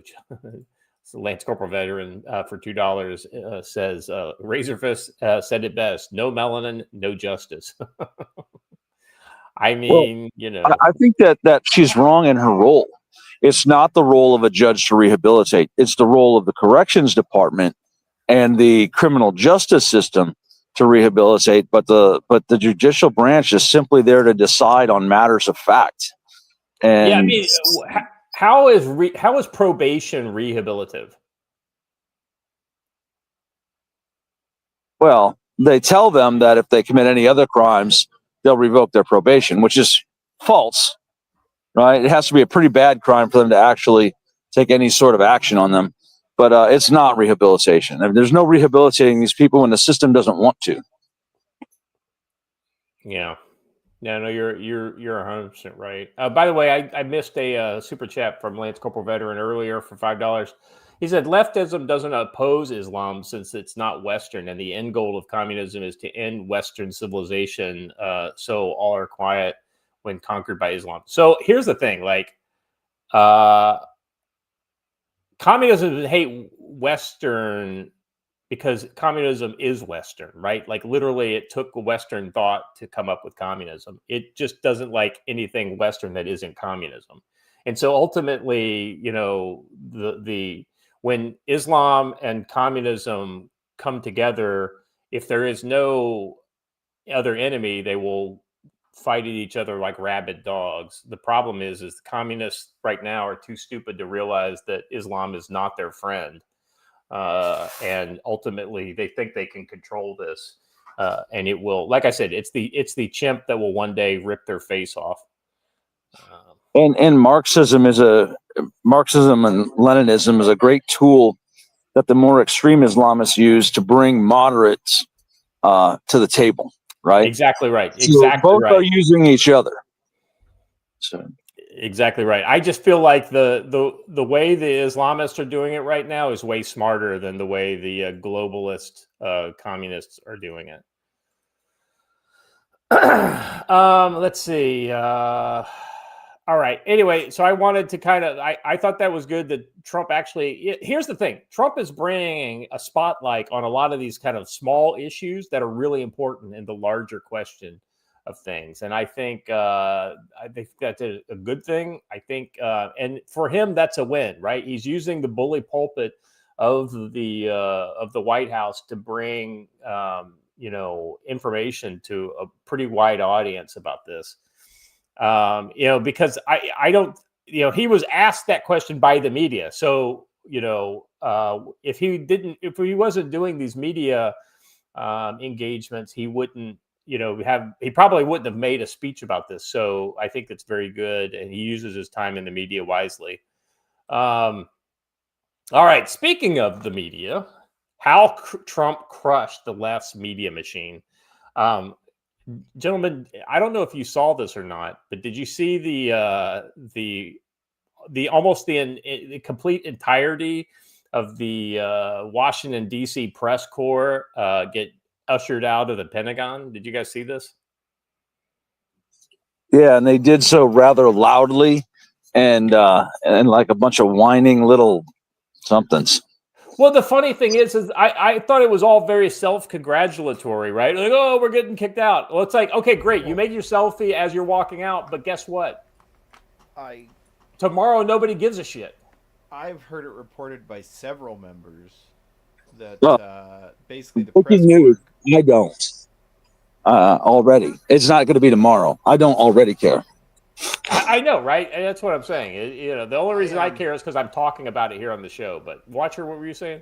Word on the street is that many members of the press corps were ready to sign the terms and wanted to continue working, but were approached and essentially threatened with violence by the other members of the press corps that if they didn't go along with them, that bad things would happen.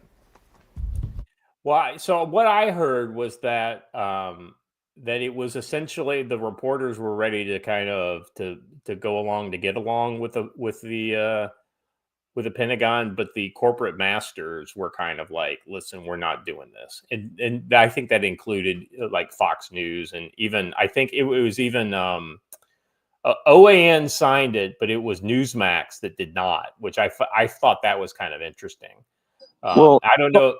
Fuel fire that, look, Trump's destroying the free press, and this is authoritarianism. There is a larger play being made here. Yeah, exactly right. Exactly right. Anyway, so I want to talk about this kind of, because Trump is absolutely aware of the media's role in his downfall during the first administration, and so he is clearly going after the media, and this is why he doesn't do a press availability where he doesn't have some sort of directed, pointed comment at the actual media members asking the questions.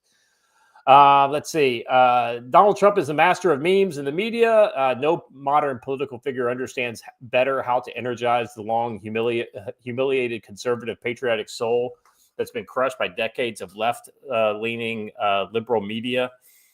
His Gaza performance is the latest chapter in this. Peace in Gaza. The guns have fallen silent as IDF and Hamas, except for Hamas, who is now executing people in the street, by the way. And not disarming. What was unthinkable for decades has happened. A historic breakthrough, hostage and POW exchanges, all brokered by U.S. President Donald Trump. Let's see. Trump plays the media like a grand piano. Whether delivering his address in the Knesset or receiving European leaders and global political leaks, the spectacle was unmistakable. A parade of dignitaries bowing before the American president, a display directed not just at European audiences, but also power brokers in the Arab world itself. Europe, once the colonial power in the region, was reduced to a spectator role as Trump kind of came in and just essentially masterminded this whole thing. Even the congratulatory statements from European heads of state looked awkward against Trump's monologue. His media strategy leaves no room for co-stars. Let's see.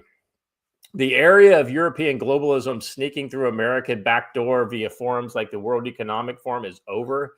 So is the age of the U.S. president pushing European climate agenda. From Bill Clinton to Barack Obama to Joe Biden, Trump is burying the CO2 climate cult. That's actually one of the things I think is almost most interesting about this kind of where we're at right now. The fucking climate change is dead. Like, Greta has to take up the pro-Palestine thing in order to have any relevancy, and she still has no fucking relevancy. Well, yeah. They could only really push that successfully when no one was out pushing a counter narrative. And now that they've lost control of the narrative machine, they understand that it's not productive to push that at the moment. Let's see. So most Europeans still don't grasp the signal. U.S. will no longer let itself be hitched to Europeans' geopolitical cart. Certainly not to die on European battlefields ever again. Not in a war with Russia that isn't American strategic interest. Let's see. Trump's power lies in his ability to dominate narratives, shape symbolic language, and project an unapologetic American patriotism. Europeans' reaction is defensive. Through Digital Services Act, Digital Market Act, planned chat controls, digital IDs. Brussels tries to claw back control of the narrative by brute bureaucratic force, but against Washington's renewed self-confidence and civic model, the Europeans look like yesterday's men. Let's see. Dismantling the machine. This is the kind of like the nut graph of the entire story here. After his election, Trump moved fast to dismantle the left's media machine, break up the United States Agency for International Aid Development. I think that was so fucking critical, and most people don't realize how important USAID was to basically the entire left-wing media machine. I mean, it basically supercharged everything behind the scenes. And it was totally fucking illegal. And the fact that I have no idea if anybody will ever go to jail for that stuff, but a lot of people should fucking go to jail for that. But I'll be happier when I hear that the NED is also shut down. Yeah, you know what? I had heard they basically zeroed that one out as well. The thing is that the NED also gets a lot of private donations from other NGOs. It's kind of a money laundering scheme, right? So they're not completely gone, but they did lose federal funding. But isn't the NED, is that a private agency or is that a U.S. government agency? National Endowment for Democracy. Yeah, I think that's a private agency. Yeah, as a private. Yes, it's a government agency disguised as a private agency. Yeah, it's one of these NGOs that basically got a lot of money funneled to it through USAID. So the problem is that I don't think. While they took away NED's access to get congressional funding, the problem is because it's technically a private NGO, it's kind of like we could cut off its supply of money, but if George Soros basically starts to funnel his money back into it, then but hold on a second here. March 2025, State Department allowing NED to regain access to some funds. NED is basically if they did what the State Department asks. Interesting. Yeah. I'm with you, Joe. I think that these people should get fucking nothing, and then they should be prosecuted. NED, 100% with you, brother. Absolutely. All right. So, what's that? So, sorry, I didn't realize I was unmuted, but I'll post in the private chat. All right, here we go. Janine Rogers, member for 31 months. My granddaughter Blossom is here and wants you all to know how much she is learning from you all. You know what? The fact that somebody of her generation will listen to the show is it kind of gets me. Actually, my throat is. Excuse me. Yeah, the fact that somebody of that age will listen to this, I think, is really important. Again, it also shows where we are. The younger generation is waking up to some of these ideas that, these aren't ideas. It's literally just the world and the facts of the world, right? The problem is they've had all these ideas, these false ideas, shoved down their throat for so long by people at schools and churches and their friends and TikTok and things like this. So yeah, I think it's great. Yes, well done, Gene. Now, if only I could get my own fucking daughters to listen to the show, but Dude, your daughter was amazed that anyone listened to you and I in the beginning. I know. But the irony is that I got some feedback that like she was annoyed because one of her friends like, oh, your dad's show is so cool. What? Of course, it was a guy, but go figure. I mean, we talk about guy stuff here, so So is everybody getting a good laugh, real quick? What's that? Venezuelan Navy boat amphibious warship sank this week during military exercises simulating a U.S. invasion. It ran aground off the coast. Wah, wah. I will remind you that Venezuela is the country that whose navy attacked a cruise ship and lost. Well, one of the most important things to know in an amphibious operation is the draft of your landing craft. And you might want to follow that up with knowing, what the bottom looks like, where you're going. Hydrography is a thing. Yeah, one of the sailors was like, "What's this shuttlecock thing do here?" Starts turning it. I thought one of the advantages of being in your home water is that you're supposed to know those shores like the back of your head. I know, right? Unbelievable. You know those shores like the bottom of your boat. Oh boy.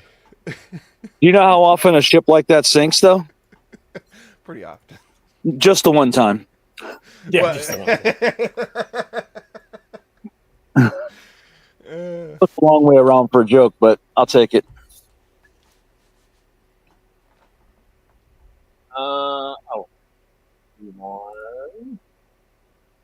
Let's see. Great progress for Steve. So basically, Gaza allows Trump to kind of leapfrog into other kind of things, right? So Trump, great progress made toward peace and Paul. Gaza deal paved the way for Ukraine troops. President Trump has concluded his lengthy phone conversation with Russian President Vladimir Putin, after which he declared on social that great progress towards peace in the Ukraine conflict. Scott, I think you're having a mic issue real quick. Let's see. Oh, better now. It's fixed. Yeah, it looks fine.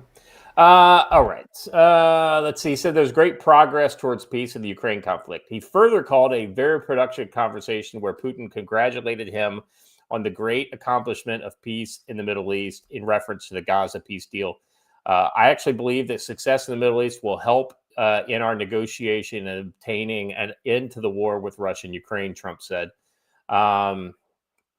Let's see. Trump signaled that he would there would be a high-level meeting between U.S. and Russian officials, and eventually another direct Trump-Putin summit, which he said would eventually happen in Budapest, Hungary. We also spent a great deal of time talking about trade between Russia and the United States when with war with Ukraine is over. At the conclusion of the call, we agreed that there would be a meeting of our high-level advisors next week. The United States initial meetings will be led by Secretary of State Marco Rubio, together with various other people to be designated.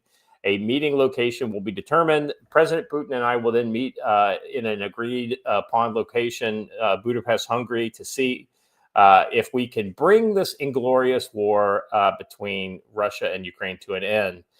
President Zelensky and I will be meeting tomorrow in the Oval Office, where we will discuss my conversation with President Putin and much more. I believe great progress was made in today's telephone conversation. You know, the funny thing is I think Zelensky's visited Trump more times in this year than he ever did with Joe Biden. It's almost like he knows, what side his bread's buttered on.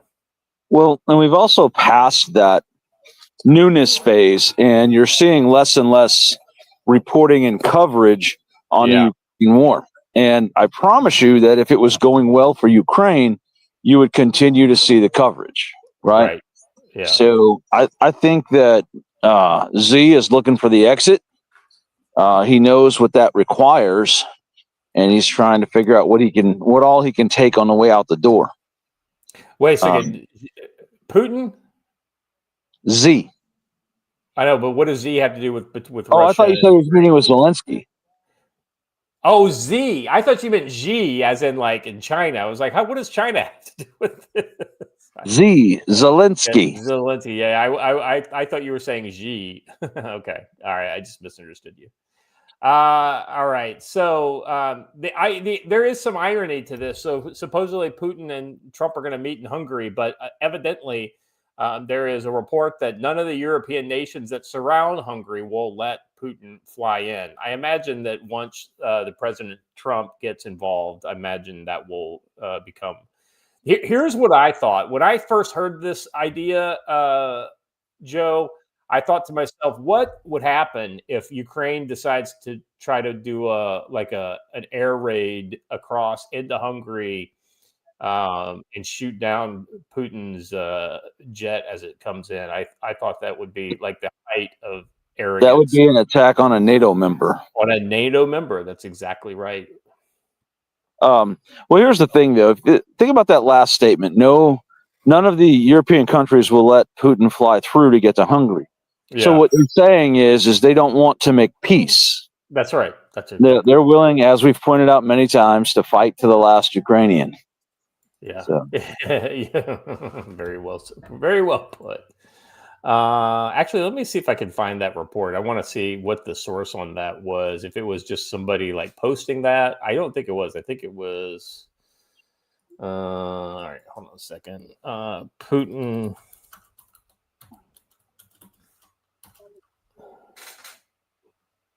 Yeah, regarding how President Putin's jet will get to Hungary for this meeting, it's European lapdogs will call to heel when their master in Washington told.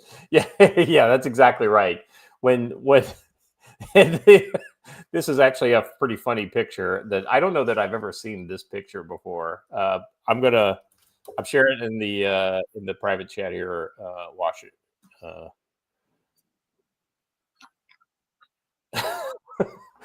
Your EU lapdogs will be called by the master. Hey, here's all the EU lapdogs, paying attention to the president who's Boy, they sure look happy. I know, right? They're like, how did we end up in this situation? That's funny. I like it. That would make a good Council on Future Conflict thumbnail image. I'm just saying, at some point. We should actually compare that one to the G20 photo of Shinzo and Trump standing over everyone. That's exactly right. That's exactly right. Like Shinzo's like, I got your back. Yeah. All right, moving on to another thing. Everybody was really kind of worried about this and said that India was really giving Donald Trump the finger. Well, surprise, surprise. Trump says India agreed to stop buying oil from Russia. President Donald Trump announced on October 15th that India had pledged to stop purchasing oil from Russia within a short period, decision that could help cut off funding for Moscow's ongoing war in Ukraine. Within a short period of time, they will not be buying oil from Russia, Trump told reporters in the Oval Office. Trump said the Indian Prime Minister Modi gave him this assurance on October 15th. That's a big stop. Now I've got to get China to do the same thing. We're not happy with him buying oil from Russia because it lets Russia continue with this ridiculous war. Trump issued an executive order raising the tariff rate on Indian goods entering the U.S. to 50%. Yeah, I mean, when you get a 50% tariff on your imports to America, that you can be tough for a couple weeks, but after a while, like a guy like Modi, he's got mouths to feed, right? Well, he can be tough for his constituency for a few days and then back it off before it begins to impact his economy. 100%, Joe. He can make a big statement about like standing up to Trump, and then like 2 weeks later, when the kind of media's died down, then he makes a deal with Trump and basically, and then he says that he wrung some concession he can't talk about, even though he didn't. Exactly right. And that's how these guys always work these fucking deals. They tell us behind the scenes, like, hey, I'll help you with this, whatever, but I gotta come out against it first, and then we'll work something out down the road. Yeah. In recent years, India has become one of Russia's most important trading partners, with annual bilateral trade rising to nearly 69 billion. Joe, one of the things that we said in the early days of this war was that as long as Russia is selling things like oil, they're always going to have these shadow markets, right? You can't like really sanction your way out of this. Now, if you're able to apply enough pressure to countries like India and China, then that changes things. But ultimately, you have to be able to blockade a country in order for it to have any real economic sanction. But that actually doesn't even work either, because black markets emerge.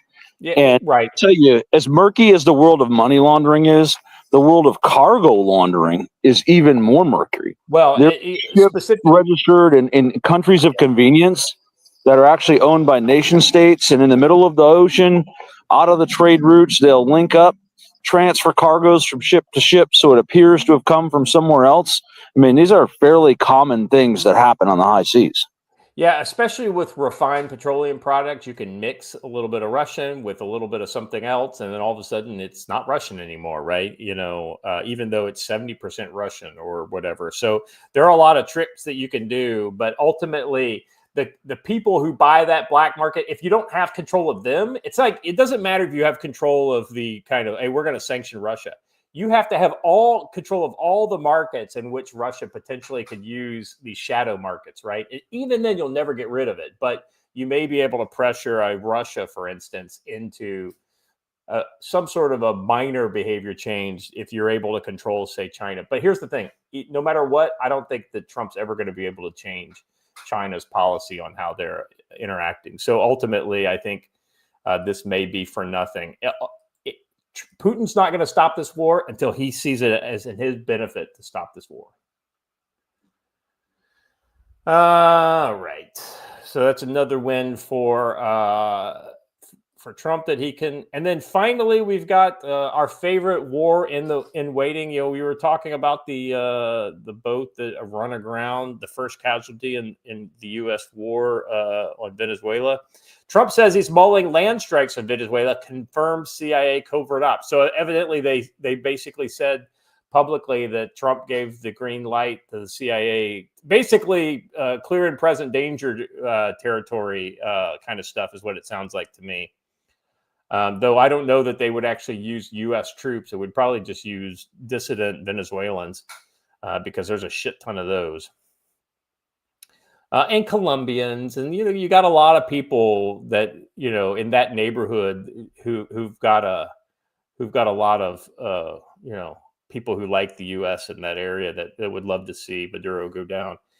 President Trump later in the day, Wednesday, verbalized that he's mulling a land operation or strikes in Venezuela, followed by a New York Times report that said the same day that said he had authorized CIA covert operations against targeting the Maduro government. We're looking at a land now, but because we've got the sea under control, we've had a couple days now where there isn't a boat to be found. Trump told reporters in the Oval Office when asked about the issue. Below is a direct confirmation from the commander-in-chief. So let's go ahead and watch this video.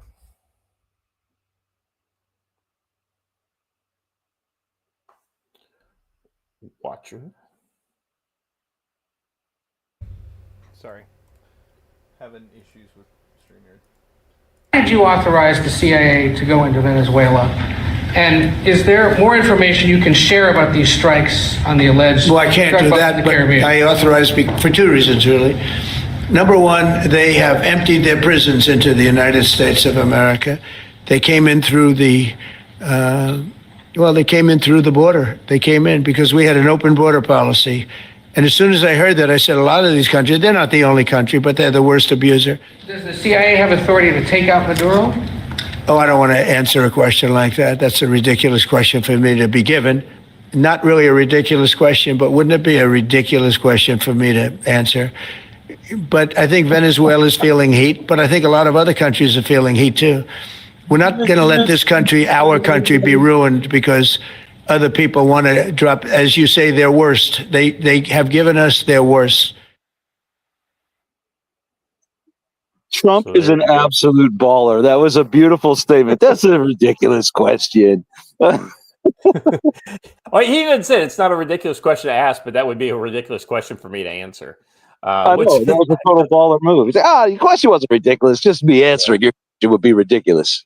So you're ridiculous. Yeah. Let's see. A lot of drugs are coming in from Venezuela and a lot of trucks coming from the sea, but we're not going to stop them on the land. We're going to stop them on the land. Also, Congress has been missing in the action. The U.S. president long pursued regime change in countries that U.S. deems enemies. Yeah, the one thing that for me that's missing in all this, I mean, I honestly think this is a valid use of military power in this case, with one exception. He needs congressional support. I mean, that's ultimately the constitutional way to do this type of thing. I mean, thus far, you could kind of chalk up the stuff on the open seas as being, totally valid without an authorization because they're all individual incidents against a threat on the open sea. And as long as they have the intelligence, behind it, even if it's secret, then that validates what's going on. And I bet they do have plenty of intelligence. Those guys have a lot of radios and things. So you can make that. But Joe, I tell you, before we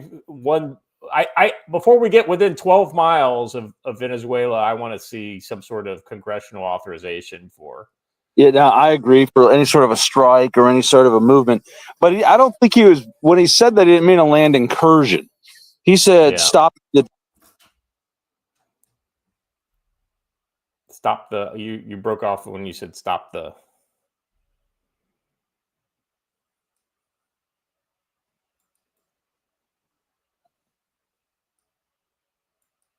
Oh no, they got him. Yeah, but Joe, your phone muted on you, I think.